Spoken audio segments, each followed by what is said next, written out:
باتيلاب.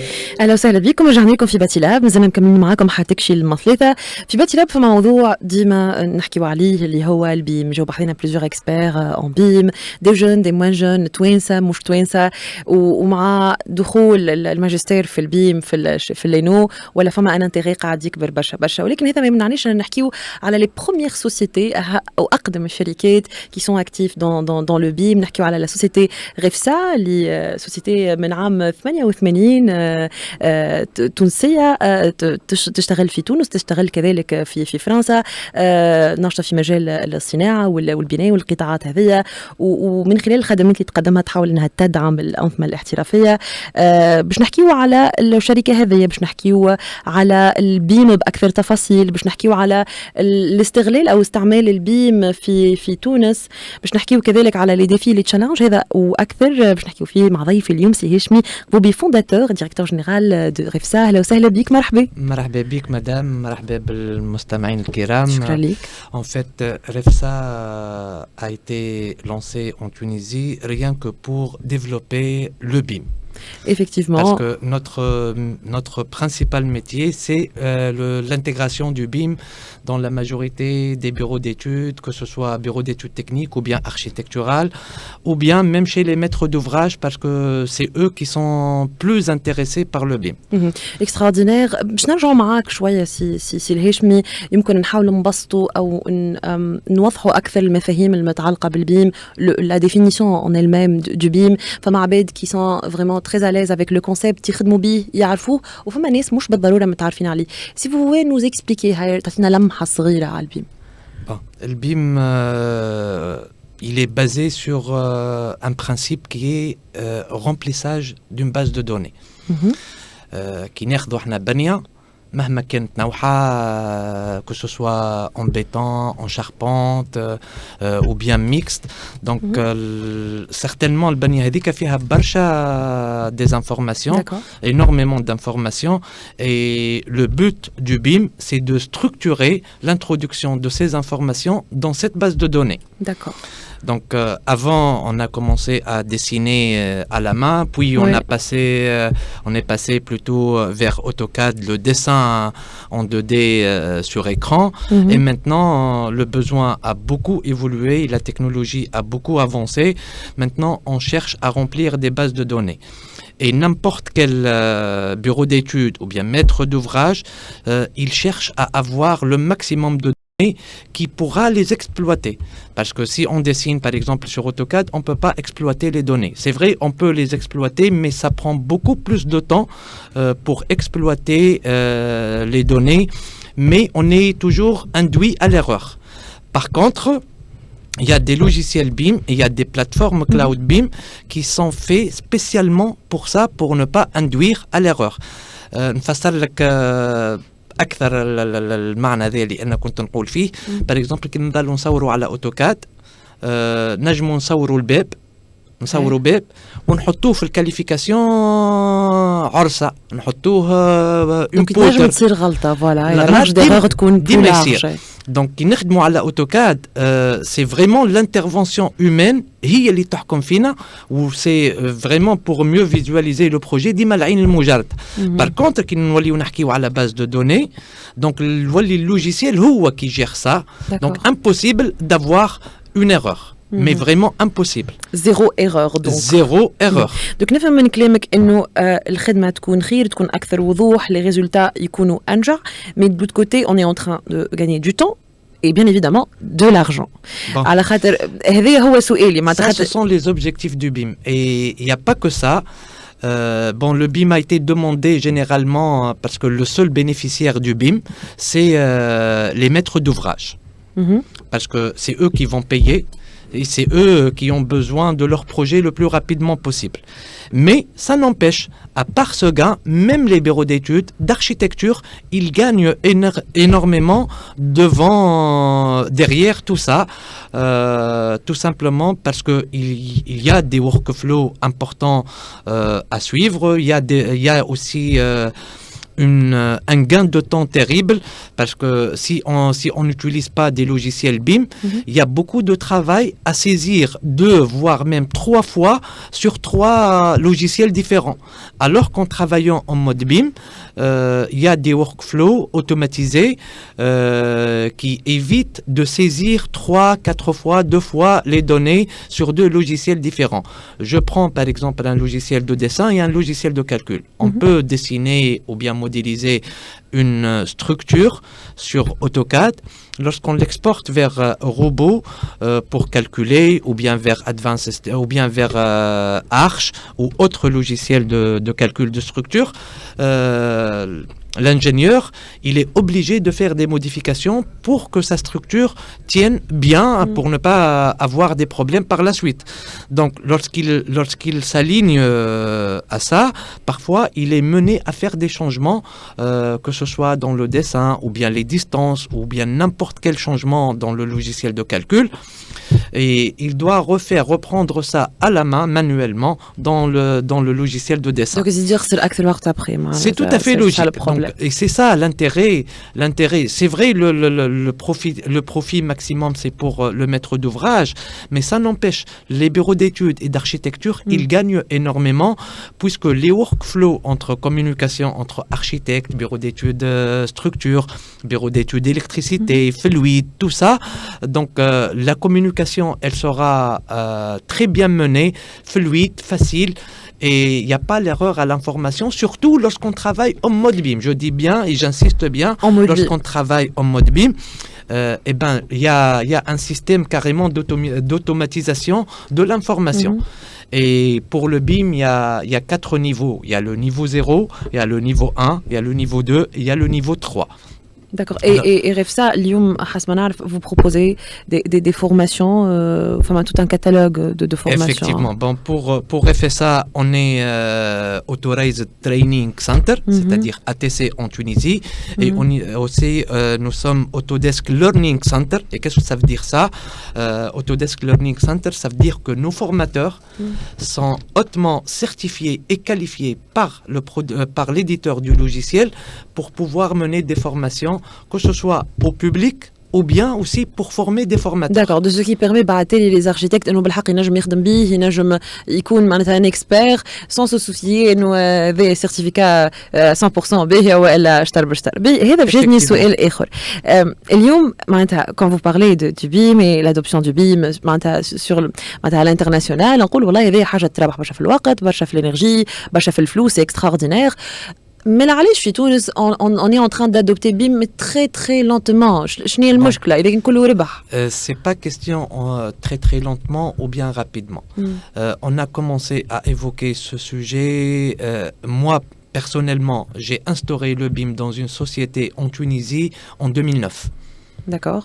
C'était parmi les rares sociétés Waqta. C'était la première société en Tunisie qui utilise le BIM. D'accord. Okay. Et pourquoi cette société utilise le BIM? Parce qu'elle a pas mal de points dans le monde entier. Voilà. Elle travaille principalement avec des clients étrangers. Et c'est vrai qu'elle a travaillé un peu en Tunisie, mais pas trop, puisque cette société, elle s'occupe que de méga projets. Est-ce que les clients étrangers, ils imposent l'utilisation du BIM ou l'adoption du BIM par cette société ou ça, non, mais ce sont les États qui obligent. Est-ce que les projets sont menés en BIM ou bien non? Et d'ailleurs, on a remarqué ces dernières années, la majorité, il y a pas mal de pays où on ne peut pas construire n'importe quel projet sans avoir utilisé la méthodologie BIM. Parce que lorsqu'on dit BIM, c'est pas que du logiciel, c'est une procédure, c'est une méthodologie organisée et certifiée, je dis bien certifiée, à suivre tout au long de la durée de vie d'un projet, depuis l'étude de faisabilité jusqu'à l'exploitation. D'accord. Parce qu'on peut, par exemple, livrer ce bâtiment, mais après, le propriétaire, il a besoin de pas mal d'informations pour pouvoir entretenir cet appartement, par exemple, ou bien ce local. Et sur le long terme, bien sûr. Bien sûr. Et c'est ça l'intérêt du BIM.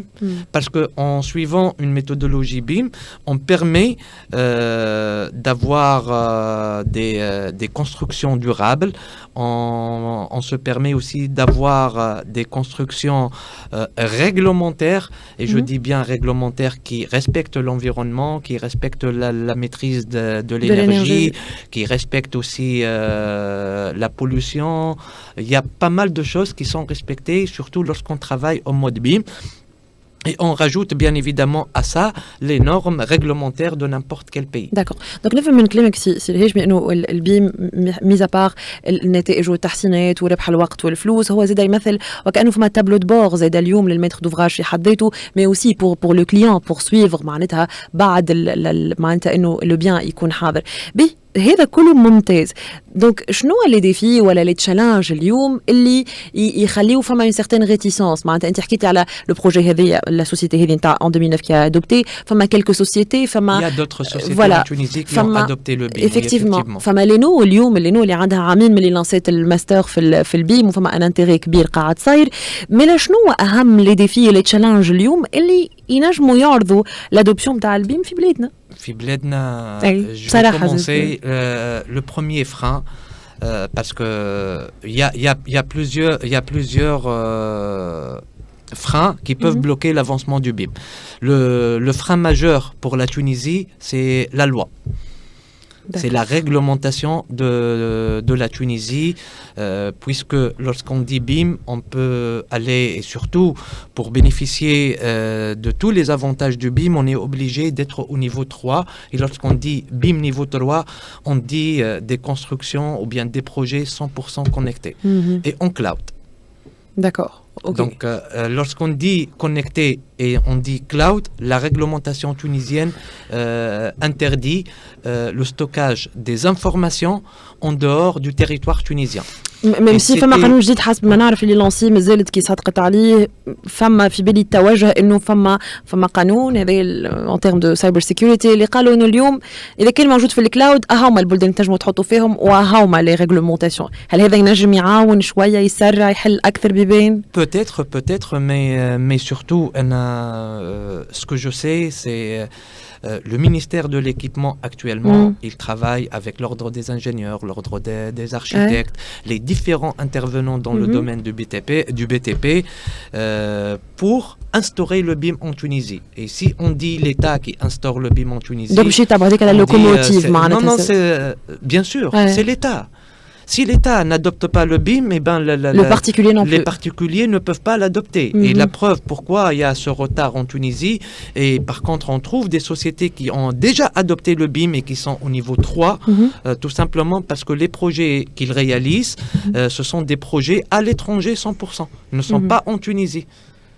Par exemple, moi je peux citer le projet de la rénovation du Manza, c'est en BIM. Mais ce n'est pas une obligation, c'est l'entreprise d'exécution qui a fait ça en BIM. Pourquoi ? Pour atteindre, pour finir le projet à temps, voire même avant le temps, et pour gagner surtout sur la matière.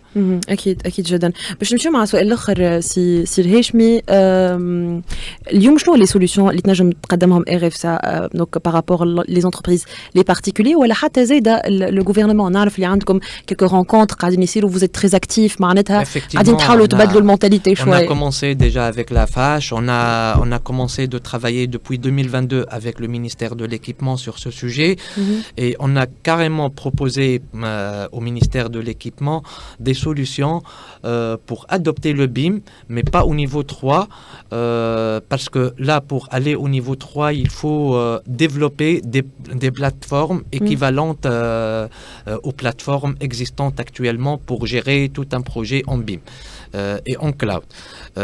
Mais ça sera sur des serveurs en Tunisie et il n'y aura que des accès sécurisés, mais il faut vraiment avoir des accès hautement sécurisé à ces informations basées sur des serveurs, que ce soit chez le ministère de l'équipement ou bien chez n'importe quel autre ministère. Et c'est le plus grand défi en termes de sécurité, c'est bien ça. Non, la sécurité informatique, ça c'est l'avenir. Ouais. Et d'ailleurs, si on remarque les ingénieurs informatiques travaillant dans le domaine de sécurité, ce sont les plus payés, que ce soit en Tunisie ou bien en étranger. Et lorsqu'on dit cloud, il faut aussi que l'État se rassure, parce que les emplacements cloud proposés par les différents fournisseurs de services sont certifiés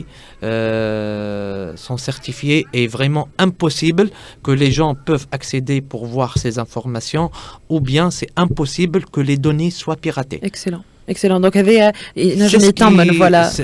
ce qui peut rassurer, mais c'est le même problème partout dans le monde. Dès le début du BIM, c'est le même problème. Pourquoi je stocke à l'étranger? Pourquoi je stocke... Alors que le data center, ça coûte énormément cher. Et la preuve, nous, on a notre propre data center qui coûte... je ne veux pas dire le montant, mais il est terrible. Eh bien, je vous assure qu'il est terrible. Donc, parce que tout le matériel, il est spécifique. Et surtout, on travaille sur la sécurité de ce data center. Et donc, يلزمك فما المراقبة اللي تصير ونعرف اللي أنا كل خطوة بحسنا معناتها فما les factures ما شاء الله معناتها في l'entretien بتاع un data center. C'est inimaginable. Par exemple, le mois dernier, je pense, on a deux onduleurs qui ont sauté. L'onduleur, il coûte 18 000 euros. Waouh!